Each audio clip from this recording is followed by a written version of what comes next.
Hello, everyone, and welcome to this week's edition of the OTT.X Wednesday webinar series. It's been a while since we've been on with y'all. It's great to be back. I'm Eric Hansen from OTT.X and your host for the series. On behalf of the team at OTT.X, I want to thank everybody for joining us this morning for the series where we bring you insightful, thought-provoking presentations across a broad spectrum of topics throughout the OTT-sphere. Today, we're very fortunate to have with us Lily Bond from 3Play Media. Lily is the Senior Director of Marketing. 3Play Media is the leading provider of video accessibility services for online video. Lily is an expert on the topic, accessibility and accessibility laws, including closed caption, audio descriptions, and emerging standards. She's written numerous papers, over 100 articles, and presents often on the subject. She knows her stuff. We also want to thank 3Play Media for participating in our webinar series today. 3Play have been great supporters of OTT.X, supporting many of our events and as active members of discussion sessions and working groups. And we're all looking forward to Lily's talk today entitled Why the Most Impactful Videos Are Captioned. So with that, I'm going to turn it over to Lily Bond from 3Play Media. Welcome, Lily.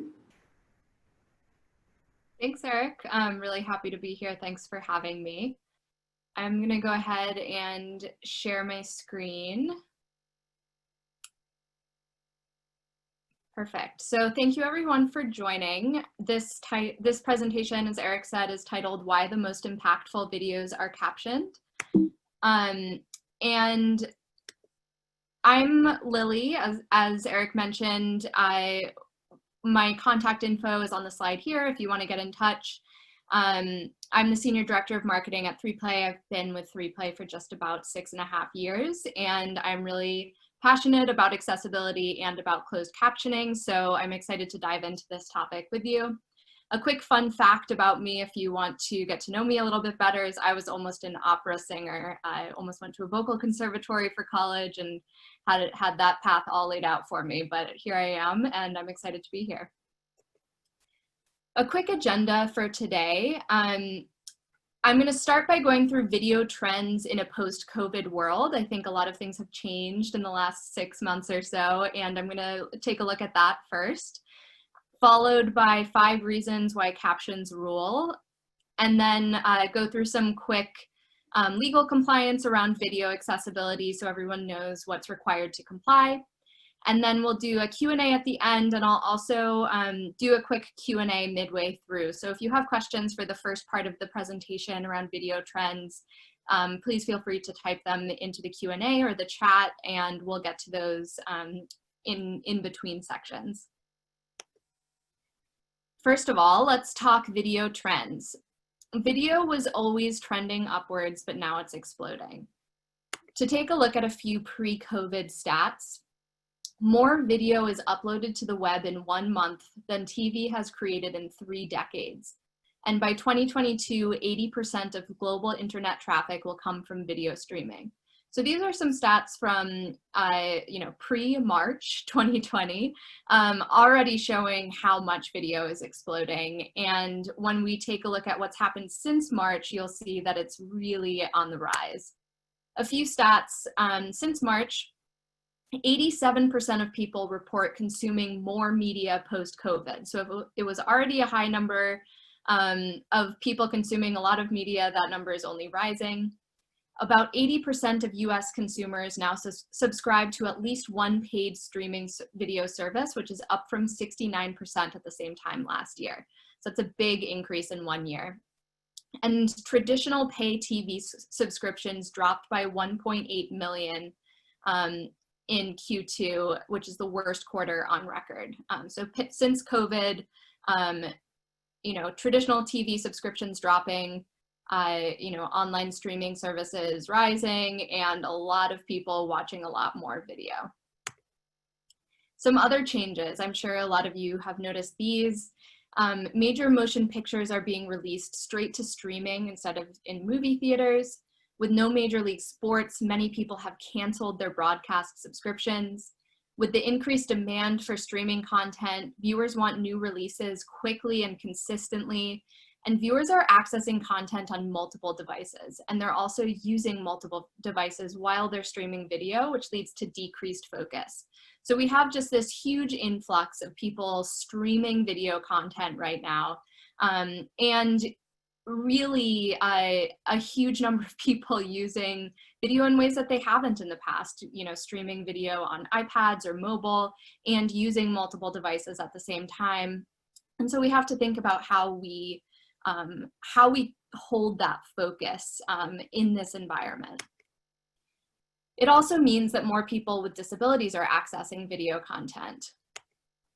To take a quick look at the accessibility picture, 360 million people globally are deaf or hard of hearing, 245 million are blind or low vision, and 190 million people have motor disabilities. And the reason why I've pulled these three types of disabilities out are these are the three types of disabilities we really have to take into consideration when we're talking about video accessibility. You know, the deaf or hard of hearing requires closed captioning to access video content. Blind and low vision requires audio description to access video content. And people with motor disabilities require a video player that's accessible, that they can navigate with a keyboard and in some cases a screen reader. So a few other disability stats, 71% of people with disabilities leave a website immediately if it's not accessible. So if you think about the many hundreds of millions of people with disabilities that affect video accessibility, you're losing 71% of those people immediately if you're not making your video content accessible.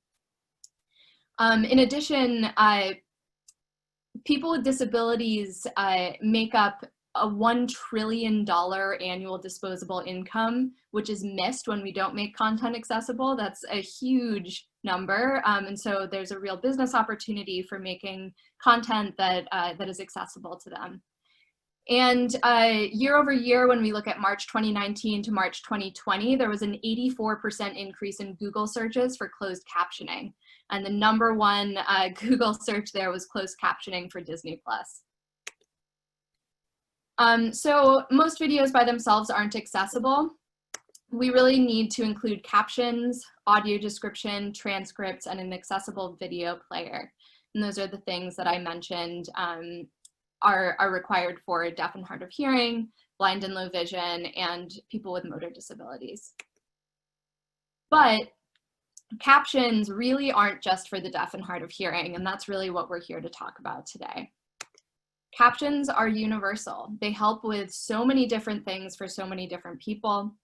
I mentioned multiple devices. Captions help with focus because they help to show the written word of what's being spoken and really hone in focus on a specific set of content. It helps when the speaker has accents and the viewer can't quite understand what the speaker is saying. It helps in sound-sensitive environments. If you have ever been on the subway without headphones and tried to scroll through your Facebook feed, you won't be able to watch those videos unless there are captions on the videos when they play, when they autoplay on silent. It also helps with English language learners. So for people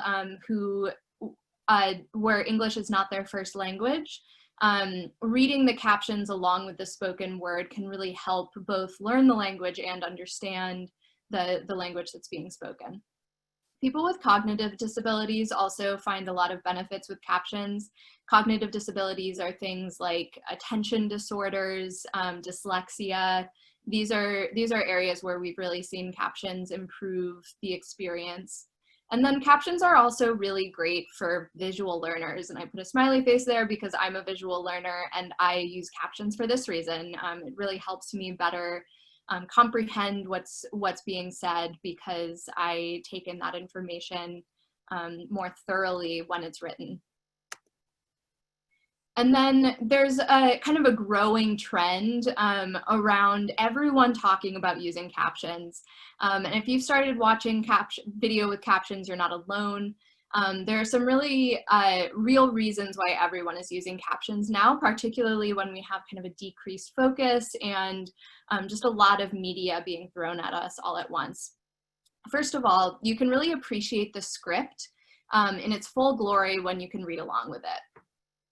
Second of all, it helps you clarify who was speaking off screen, what that person said when they were drowned out by music, and all of the times when someone mumbled something and you said, what was that? And you rewound again and again to try to figure it out. Captions mean you don't have to do that.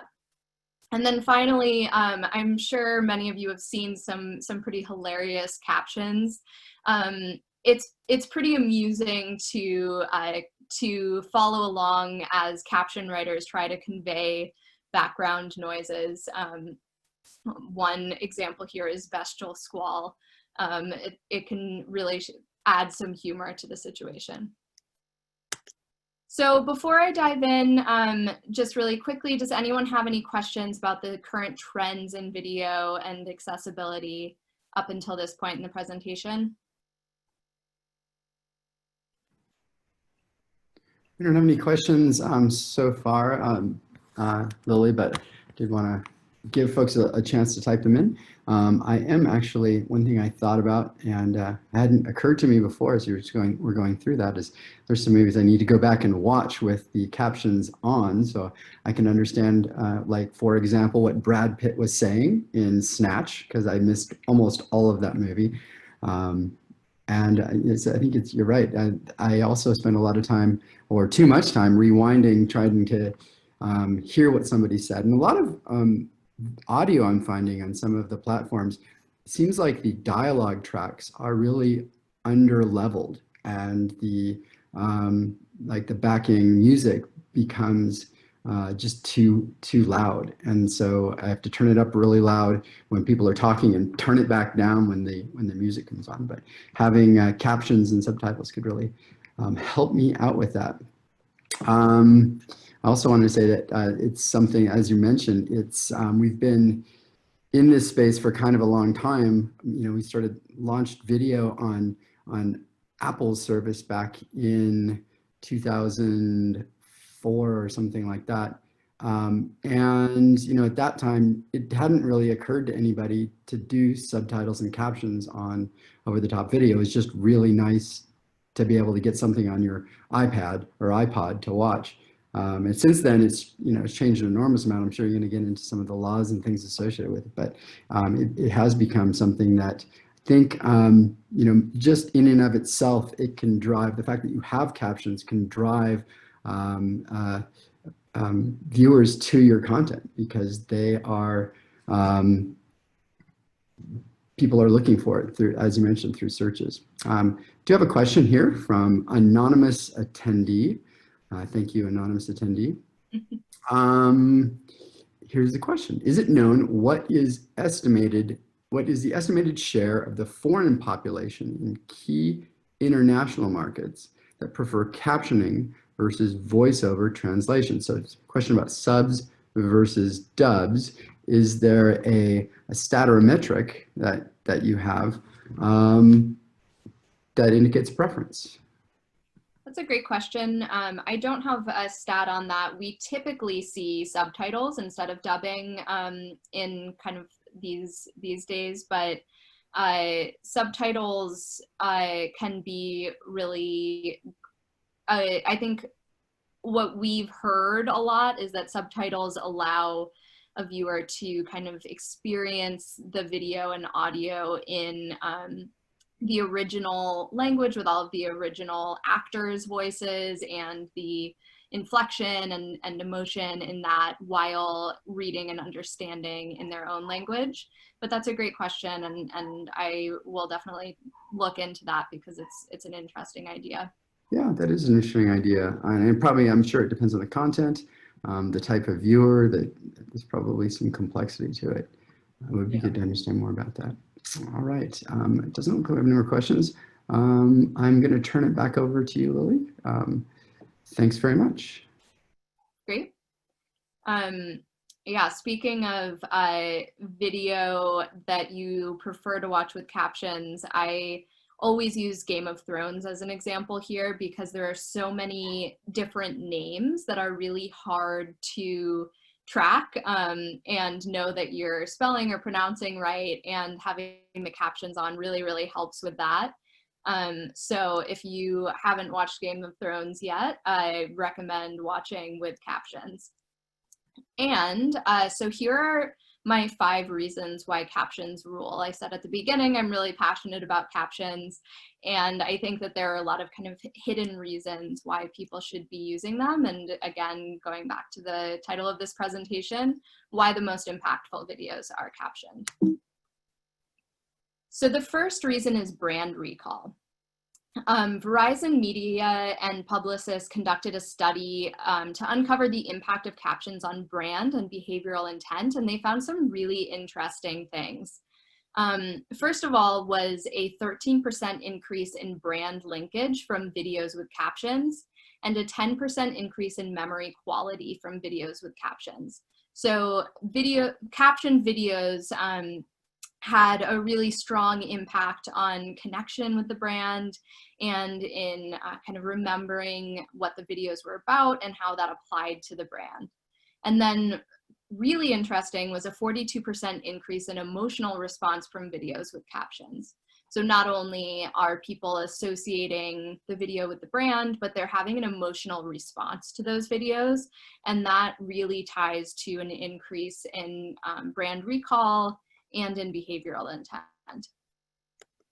A great example of why captions are important to brand is this screenshot here, which is a screenshot of a JetBlue video where they're using automatic captions, and the automatic captions said, "Hello, my name is Joanna Garrity and I'm JetBlue's president and chief operating."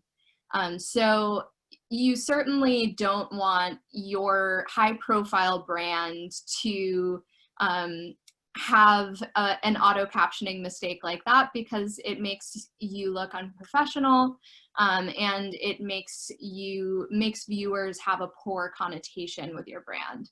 And if it's a brand that you're really trying to get out there, then you certainly don't want people remembering the wrong name. The second reason why captions rule is that they help capture attention. I spoke a little bit about focus and the number of devices people are using, but basically in this day and age with silent autoplay, with multitasking and decreased attention spans, it's getting harder and harder to keep viewers' attention on a single video. Facebook conducted a study and found that 92% of mobile viewers and 83% of desktop viewers watch video with the sound off. And almost half of those videos are incomprehensible without captions or sound. So what's the point of putting all of this effort into producing video content if everyone's going to watch it without sound and not understand anything that's going on? Oregon State University conducted a research study on student learning and found that focus is the #1 reason students use captions. Gen Z uses a terrifying 5 devices at a time and has an average attention span of 8 seconds. So capturing their attention is really, really hard. And captions help people hone in on your videos. And if they increase focus, then that's an incredible investment to get better viewership and view time. And then another stat from Facebook is that they found a 12% increase in view time on videos with captions. So capturing attention is really hard these days. Captions can help you do that. The third reason here is that viewers actually want and expect captions. They've said that video viewing is changing, and we expect media companies to change with us. So again, from Verizon and Publicis, they found that 80% of consumers are more likely to watch a video if captions are available, and over 50% of consumers expect to find captions on videos across all major categories. Didn't matter whether this was a streaming movie or a recipe video on Facebook. Across all of these categories, over half of people expect to see captions on these videos. So if you're not giving them what they expect, then they're going to be disappointed. And then from the Office of Communication in the UK, 80% of people who use captions aren't deaf or hard of hearing. So kind of beyond the population that requires captions, there's a huge group of people that are using captions for all of the above reasons. and you're disappointing or missing out on those customers by not captioning. Another great reason to use captions is to capture new audiences. They can open doors to audiences that might not be able or likely to consume your content without them. Again, the $1 trillion annual disposable income from people with disabilities means a lot of spending power that you're missing out on if you're not making your videos accessible. English language learners, again, opens up a huge demographic of new audiences. You can also then translate English captions into multilingual subtitles. And then ironically, older populations and younger populations are using captions more and more. The aging population is experiencing hearing loss for the first time and really relies on captions to be able to access that content. And then younger generations are experiencing increased rates of cognitive disabilities like attention disorders, dyslexia, and autism. And captions can really help, again, with focus, with understanding the correct spellings of words, and on also emotional intelligence, which is really helpful for people with autism. The fifth reason here is better retention. If you're producing content, chances are that you want it to stick with your viewers, and captions can really help with that. So the University of South Florida, St. Petersburg, conducted a study on how captions help with student learning and retention, where they actually did an A/B test where they had students in a course where half of them had captions and half of them didn't. And there was an 8% increase in retention when using captions, and a 13% increase in comprehension when using captions, and then up to a 28% increase in transferability of information. So these things all rolled up into up to a 2-letter grade improvement for students using captions over those who were not using captions. So obviously this is related to education and student comprehension and test scores, but I think the moral of the story here is that captions really help your content stick with someone in a way that they understand it, and it will be something that they remember over time and be able to transfer that information to conversations and other stories. And then, of course, it's also the law to caption. Many organizations are required by law to caption, and legal compliance is always on the list of benefits because it's something that we should not forget about. So really quickly, there are 4 major laws that might cover captioning for your organization. The FCC regulates closed captioning for television, mainly for broadcast television, and requires quality standards for captions. So they say that captions must be accurate, they must have synchronicity, completeness, and placement. That means that the captions have to be as equal as possible to the spoken word. They have to be in time with the spoken word. They have to be complete. They have to cover the full length of the program, and they can't obscure any relevant information. So if there's, a lower third on a documentary, then you would need to move the captions to the top of the screen so that you're not obscuring that. The second major law here is the CVAA, that's the 21st Century Communications Video and Accessibility Act. The CVAA requires captioning basically for any streaming video that previously appeared on television with captions. So anything that's been aired on TV, even if it's a clip from that, has to be captioned when it's put online. So this also requires audio description for the top networks. For those who aren't familiar with audio description, it is a second audio track that narrates the relevant visual information in a video to make it accessible to the blind community. And I usually equate it to a radio announcer narrating a baseball game and making sure that the listener understands everything that's happening visually. The third major law here is the Americans with Disabilities Act. This requires that places of public accommodation be accessible. And in the last, 6 or 7 years, this has really been applied broadly to the web. Netflix was kind of a landmark lawsuit. The National Association of the Deaf sued Netflix under Title III of the ADA, saying that they are a place of public accommodation and they need to caption their original content. So the ADA is now being broadly applied to web video, streaming video, and just more broadly websites. And finally, the Rehabilitation Act of 1973. This is a broad civil rights act for people with disabilities, and any federal or federally funded programming is covered here. One thing to note is that accessibility lawsuits are on the rise. There were over 2,000 web accessibility laws filed in 2019 alone, and that number is not slowing down. These are all under the ADA, so that Americans with Disabilities Act, Title III, places of public accommodation. If you have a website and you provide a service to the public, you could be liable here. And in the case of the National Association of the Deaf versus Harvard, they actually called out that captions must have an accuracy rate equal to that offered by a vendor captioning service such as 3Play Media, which was a real honor on our part, but also the first time that accuracy had been called into question for web streaming video.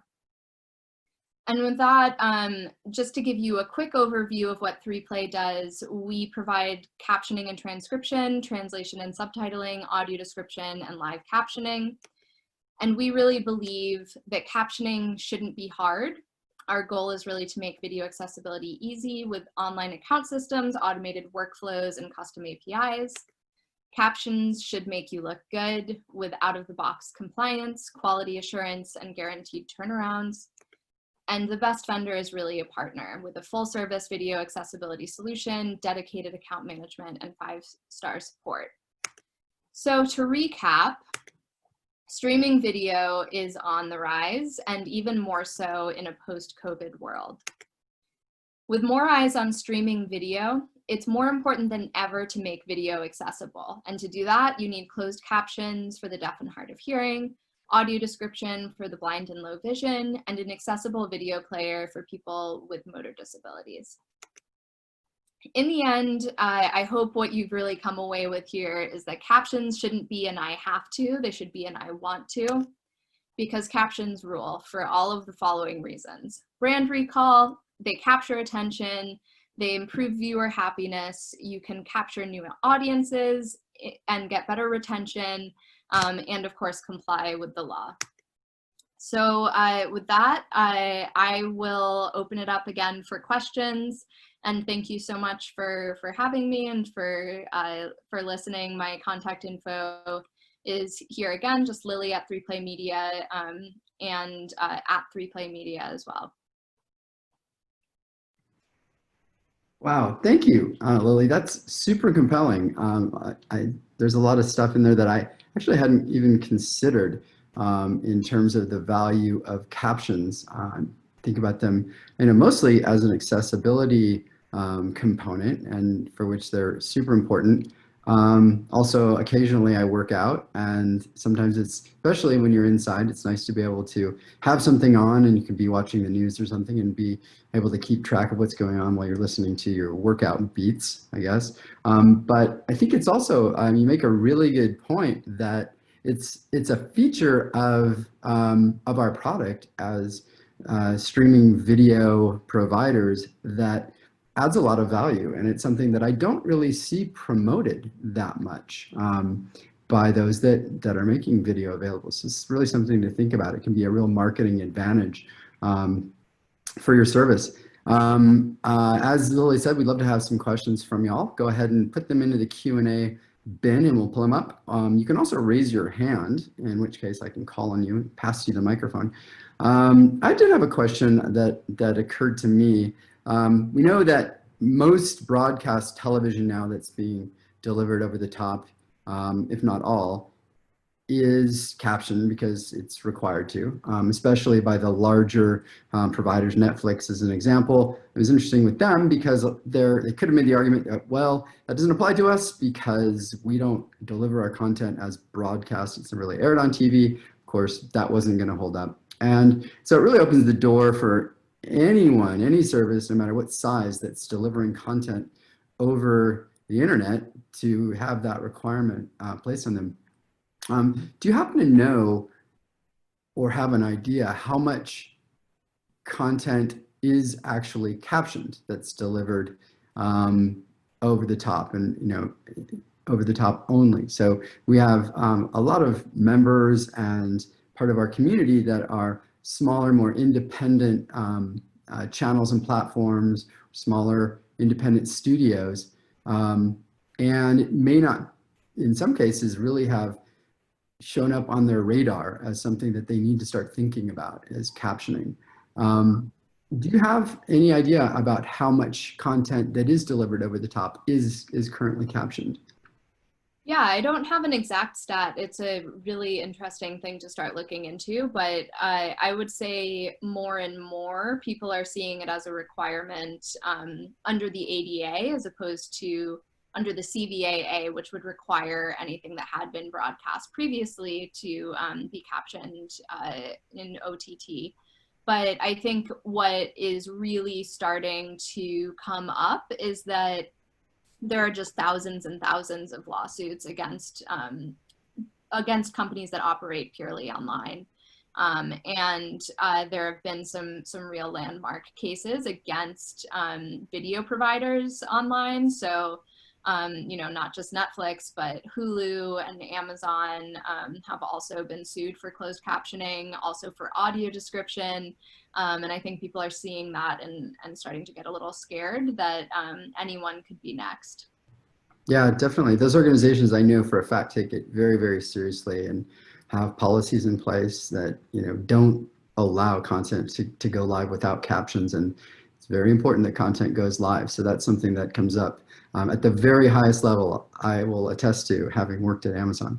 One of the barriers for captions, in my experience, really has been concern about some of the operational components. And we haven't really talked about that, but it can delay publishing your video. It can delay, and that can put you at a disadvantage, right? If you're trying to compete with another platform and you want to get this out there.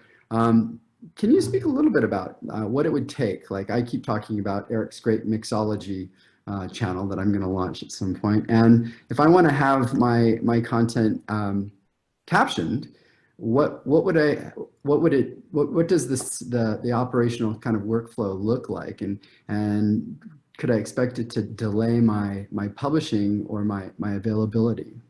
That's a great question. I think there are a lot of kind of assumptions that it is a piece of the operational workflow that can delay and kind of be burdensome. And our recommendation is just always to find a vendor that can help you with it. We've seen a lot of people try to do it in-house, do it themselves, and that's really what leads to challenges in the operational workflow. I think just like you would find a professional editor, you should find a professional captioner. It is really something that can be super fast and easy if you're working with a professional group. The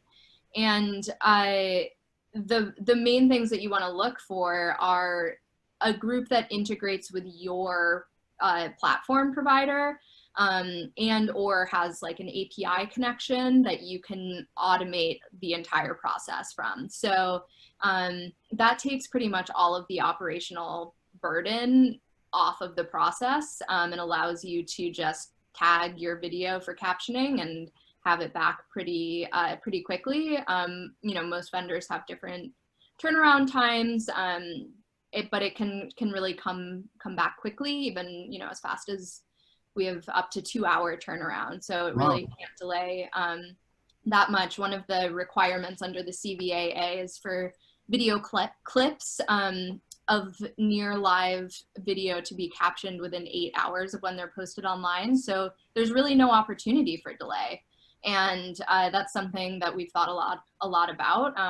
So 2-hour turnaround is one of the solutions there, but another is something called progressive delivery, where you can, using an API workflow, just post back automatic captions pretty much instantly and then replace them with the edited, accurate versions as soon as they're ready. And that way you have something there immediately, so you don't have to worry about the time that it takes to caption the video.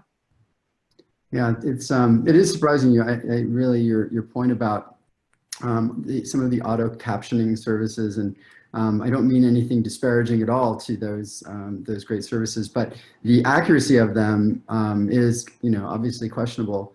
And if when you're making your content available as part of a subscription, or you're getting paid for it from advertising, it's not just my fun little video that I want to make available to my family, or subscribers to my mixology class for free. Then it really does matter. The quality is important, and those little mistakes can actually make a huge difference in what the content even means. Yeah, and it's really the places where automatic captions are most likely to fail are on proper nouns, so on a company name or on your name. And if that's part of your brand, or if that's something you're promoting or sponsoring, that can be really problematic and embarrassing. And so you don't want to get in trouble with a brand that you're working with, or have people think negatively about your brand because the captions got it wrong. JetBlue has since gone and updated that caption file because they got a lot of negative media about their captions calling them Jeff Blue. And luckily everyone knows JetBlue, but it's embarrassing, and it makes people think negatively about your brand. Well, his LinkedIn hits went way up. He was trending for a while. Yeah. All right, terrific. Yeah, I wonder if at some point, I don't think it's true now, that we had a question about this, about YouTube. I don't know. I mean, obviously YouTube is as part of Google, is, a very, very big entity. And it would be a very likely, I don't want to say, I don't really mean target, but a very likely focus area for those that have disabilities to sort of make a point that they want them there.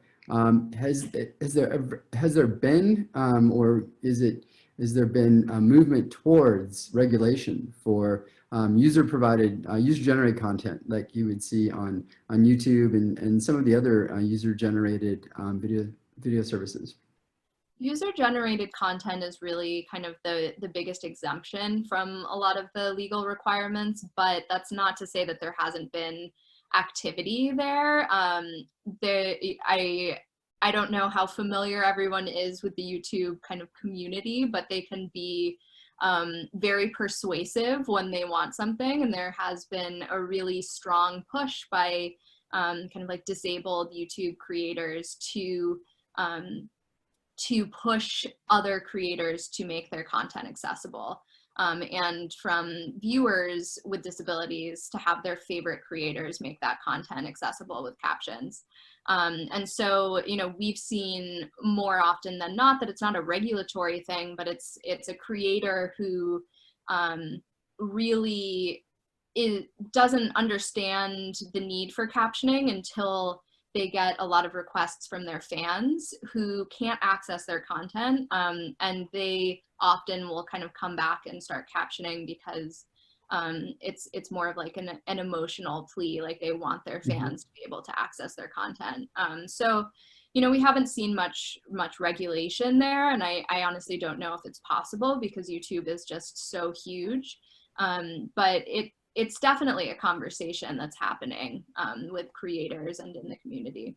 Yeah, and I love your point about it. Yeah, it's the law, and maybe it will increase to become the law more pervasively. But we really ought to think about this as it from a business perspective. It makes your content more accessible to more people, and that's good for your business. And there's a lot of people, as you've described, and it also, even for those, I mean, it's just goodwill,